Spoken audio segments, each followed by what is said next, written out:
దుర్గాం దేవీం శరణమహం ప్రపద్యే సుతరసిత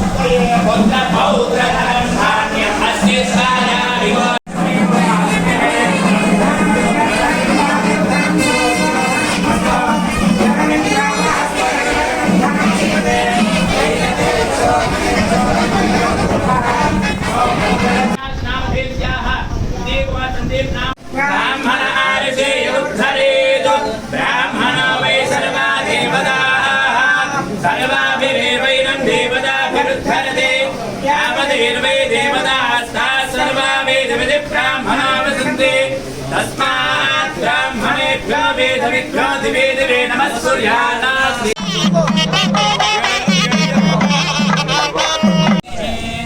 भक्तिवर्णान् तपसाचरन्तं वैरोचनीं कर्मफलेषु जुष्टाम् देवीं शरणमहं प्रपद्ये सुतरसितरसे नमः अग्ने त्वं पारयानव्यो अस्मान् बहुलानवर्वे भवादोगाय तनयाय संयोः विश्वानिना विद्यायातनेरस्यं अग्ने त्रिवन्मनसा गुणानो अस्माकं मोक्षविता तनोराम् उदानमुग्रमग्निकं भवेन वनमात् सदस्तानो तनस्मरेणि विश्वाक्षामद्देवो अधिदुरिताच्यके रत्नादिगणेभ्यो अग्रे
देवी हरण्यकंपनी देवी प्रचोदने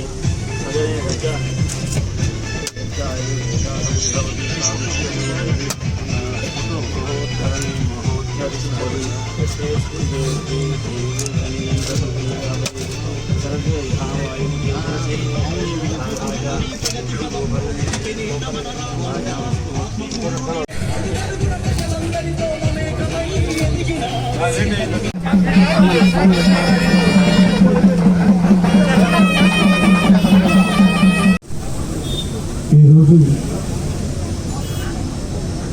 కందుకూరు నియోజకవర్గం కందుకూరు పట్టణంలో ఈ పట్టణం నడిబొడ్డున వెలిసి ఉన్నటువంటి అంకమ్మ తల్లి ఆలయం ఇప్పటికీ ప్రసిద్ధమైనటువంటి ఆలయం. అమ్మవారి ఆలయాన్ని అనేక మంది పెద్దలు ముందుకు వచ్చి ఆలయాన్ని అభివృద్ధి చేయాలని ఈ నగర ప్రజలందరూ చేసినటువంటి ఒక ప్రయత్నం ఆలయ పునర్నిర్మాణం జరుగుతూ ఉంది. ఇంచుమించుగా పూర్తయ్యే దశలో ఉంది. ఇంకా కొన్ని ప్రతిష్టలు జరగాల్సినటువంటి అవసరం కూడా ఉంది. అనేక రకాల రాతి శిల్పాలను కూడా చెక్కి వాటిని పెట్టడం జరుగుతుంది. ఒక్కొక్క రాతి శిల్పం తయారు చేయడానికే సమయం వెచ్చిస్తూ ఉన్నారు శిల్పులు. వాళ్ళు ఎంతో కష్టపడి ఆ యొక్క రాతి శిల్పాలను తయారు చేసి ఇక్కడ ఏర్పాటు చేయడం జరుగుతుంది. అయితే ఈ సందర్భంలో గౌరవనీయులైనటువంటి మన శాసనసభ్యులు శ్రీ ఇంటూరు నాగేశ్వరరావు గారు అనేక దఫాలుగా ప్రభుత్వానికి విజ్ఞప్తి చేయడం జరిగింది. ఒక మంచి ఆలయం, అమ్మవారి ఆలయం ఇక్కడ ఏర్పడుతుంది. ఆ ఆలయాన్ని నిత్య ధూపదీప నైవేద్యాలతో చేయడానికి అవసరమైనటువంటి నిధులు ఆలయానికి స్వతహాగా లేవు. దాన్ని తయారు చేయాలి, దానికి ఏ విధంగా చేస్తే బాగుంటుందని చెప్పి అనేక సందర్భాల్లో నగర పెద్దలు, ఈ ఆలయ నిర్మాణ సభ్యులు అందరూ కలిసి మాట్లాడటం జరిగింది. ఇవాళ ఆలయం కట్టడం సులభం, ఆలయాన్ని దశాబ్దాల తరబడి తరాల తరబడి నిర్వహించడం చాలా కష్టమైనటువంటి. ఎటువంటి ఆస్తిపాస్తులు లేకపోయినా ఇవాళ ఆ తల్లే సమకూర్చుకుంది ఈ నగర నడిబొడ్డున ఇంత పెద్ద స్థలాన్ని. ఈ స్థలాన్ని వృధాగా పెట్టి దీనిలో ఎటువంటి ఆదాయ వనరులు లేకుండా అమ్మవారిని నిత్యం కైంకర్యాలు చేయడం కూడా ఇబ్బందికరమైన పరిస్థితులు ఉన్నాయని చెప్పి అందరూ కలిసి చేసినటువంటి ఒక ప్రయత్నం ఈ యొక్క మెయిన్ రోడ్డుకి సంబంధించి మెయిన్ రోడ్డు వైపు ఉన్నటువంటి స్థలాన్ని కొంతమేర షాపింగ్ కాంప్లెక్స్ కట్టి, షాపింగ్ కాంప్లెక్స్ కట్టడానికి ఆలయానికి నిధులు లేకపోతే దేవాదాయ శాఖ నుంచి నిధులు ఇవ్వమని శాసనసభ్యులు ఇప్పటికే కోరడం జరిగింది. ఇదంతా ప్రాసెస్లో ఉండగానే మరి ఆయనే మరొక ప్రతిపాదన తెచ్చారు. ఈ యొక్క షాప్ రూమ్స్ ఎవరైతే ఏర్పాటు చేస్తామనుకుంటున్నామో ఒక్కొక్క షాప్ రూమ్ నిర్మాణానికి వాళ్ళే వెచ్చించుకొని ప్రతి మాసం దీనికి సంబంధించినటువంటి బాడుగలు ఈ ఆలయ అకౌంట్కి కట్టి 11 సంవత్సరాల పాటు దీన్ని ఆ యజమానులు ఆ యొక్క షాప్ రూమ్స్ అన్ని మెయింటైన్ చేసుకుంటూ 11 సంవత్సరాల తర్వాత ఓపెన్ ఆక్షన్ పెట్టడానికి వాళ్ళు ఒక ఆలోచన చేసి ఒక ప్రతిపాదన ఇవ్వడం జరిగింది. ఈ ప్రతిపాదన కూడా గతంలో ప్రభుత్వంలో ఇటువంటి ప్రతిపాదనలు అనేకం అమలు చేయడం జరిగింది. కాబట్టి ఇక్కడ కూడా కొత్తగా నిధులు బయట నుంచి రుణం తెచ్చుకునే బదులు వీళ్ళే సౌకర్యవంతంగా నిధులను ఏర్పాటు చేసుకొని షాప్ రూమ్లు ఏర్పాటు చేసుకొని ఆ షాప్ రూమ్లో వచ్చేటువంటి బాడుగా ఆలయ అకౌంట్కి బదిలీ చేయడం అనేటువంటిది చాలా మంచి కార్యక్రమంగా భావిస్తా ఉన్నాం. ఈ విధంగా చేసేటువంటి వాటిల్లో దాదాపుగా 24 షాప్ రూముల్ని కట్టడం, దీనికి 2,84,000 రూపాయల లెక్కన ప్రతి నెల 24 రూములకి అక్కడ బాడుగా వస్తుంది ఆలయానికి. సంవత్సరానికి 34 లక్షల రూపాయలు ఆలయానికి ఆదాయం వచ్చే విధంగా ఈ షాప్ రూముల నిర్ణయాన్ని మరి ప్రభుత్వం కూడా ఆమోదించి 11 సంవత్సరాలకి లీజు ఇవ్వడం జరిగింది. కాబట్టి ఇంత పెద్ద ఎత్తున ఇవాళ నిధులు సమకూరుతున్నాయి అమ్మవారి ఆలయం. ఇక అమ్మవారి ఆలయానికి వచ్చేటువంటి భక్తులు ఇచ్చేటువంటి కానుకలు కానీ, భక్తులు ఇచ్చేటువంటి ఉండి ఆదాయం కానీ అన్ని ఆలయానికి అమ్మవారి దినదిన కార్యక్రమాలకి మిగిలినటువంటి ఉత్సవాలకి వీటిని వాడుకునేటువంటి ప్రయత్నం చేయడం జరుగుతుందని చెప్పి నేను ఈ సందర్భంగా తెలియజేస్తా ఉన్నాను. ఇదే విధంగా ఇవాళ ఈ ఆలయానికి సంబంధించి అనేక ఆచార వ్యవహారాలు ఉన్నాయి. అమ్మవారి ఆలయం పురాతనంగా ఇక్కడ ఉన్నప్పుడు అనేక మంది వాళ్ళ ఆచారాల ప్రకారం తిరునాళ్ళు అనివ్వండి, జాతరలుగా కానివ్వండి, మొక్కుబళ్ళుగా కానివ్వండి, అమ్మవారికి మొక్కులు చెల్లించుకునేవాళ్ళు. ఒక్కొక్కరిది ఒక్కొక్క రకమైన ఆచారం, ఒక్కొక్కరిది ఒక్కొక్క రకమైన విధానం. 7 సంవత్సరాల క్రితం ఇది దేవాదాయ శాఖలో కలిశాక మధ్యలో ఒక్కసారి ఏమో తిరునాళ్ళు జరిగింది. మా ఆచార ప్రకారం మేము అమ్మవారిని కొలుచుకోలేకపోతున్నాం. దీనికంటూ ఒక విధానాన్ని తయారు చేసి మాకు ప్రభుత్వం నుంచి మాకు అనుమతులు ఇవ్వండి అని చెప్పి చాలామంది ఆ కుటుంబాలకి, ఆ యొక్క కులస్తులకి సంబంధించిన వాళ్ళు నాకు చెప్పడం జరిగింది.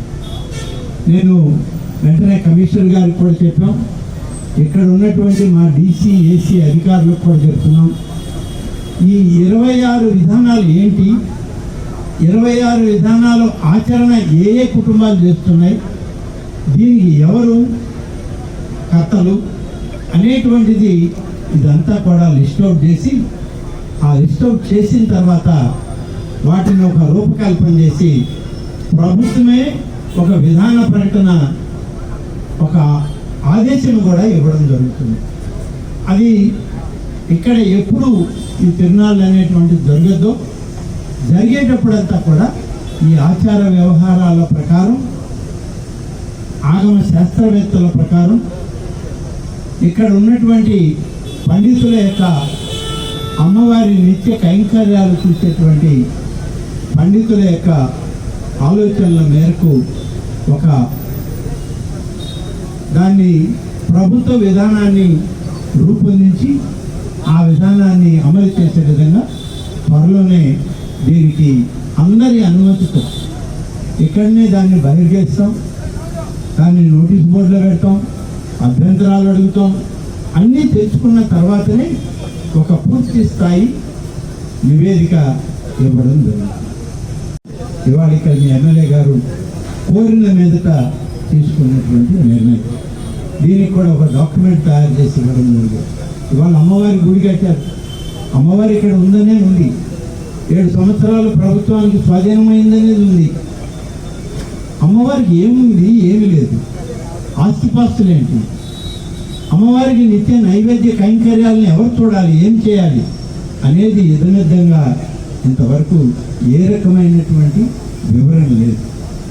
కాబట్టి ఇవాళ ఇంత పవిత్రమైన ఆలయాన్ని నిర్మాణం నూతనంగా చేసుకున్నాక, ఇంకా నూతన నిర్మాణం పూర్తయ్యే దశకు వచ్చేటప్పటికి ఈ ఆలయ పరిసర ప్రాంగణం అంతా కూడా ఈ ఆలయానికే హక్కు ఉండే విధంగా ఇటు దేవాదాయ శాఖ, అటు రెవెన్యూ శాఖ నుంచి కూడా అమ్మవారి పేరుతోనే ఆస్తి హక్కుని ఏర్పాటు చేసి హక్కు పత్రాలను విడుదల చేయడం జరుగుతుంది.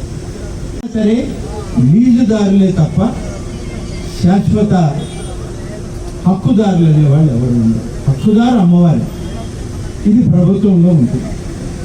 లీజుదారులు ఎవరు వచ్చినా మధ్యలో లీజు ఇస్తారు, లీజు కడతారు, సమయం అయిపోయాక కొత్త లీజుదారు వస్తారు. ప్రతి మాసం అమ్మవారికి కావాల్సినటువంటి పద్ధతి ప్రకారం ఇవ్వవలసిన రాయితీలన్నీ అమ్మవారికి వస్తున్నాయి. నిత్య నైవేద్య కైంకర్యాలని దేవాదాయ శాఖ ఆగమ పండితుల యొక్క పర్యవేక్షణలో అమ్మవారి పూజలు నిరంతరం జరుగుతూ ఉంటాయని చెప్పి ఈ సందర్భంగా తెలియజేస్తాను.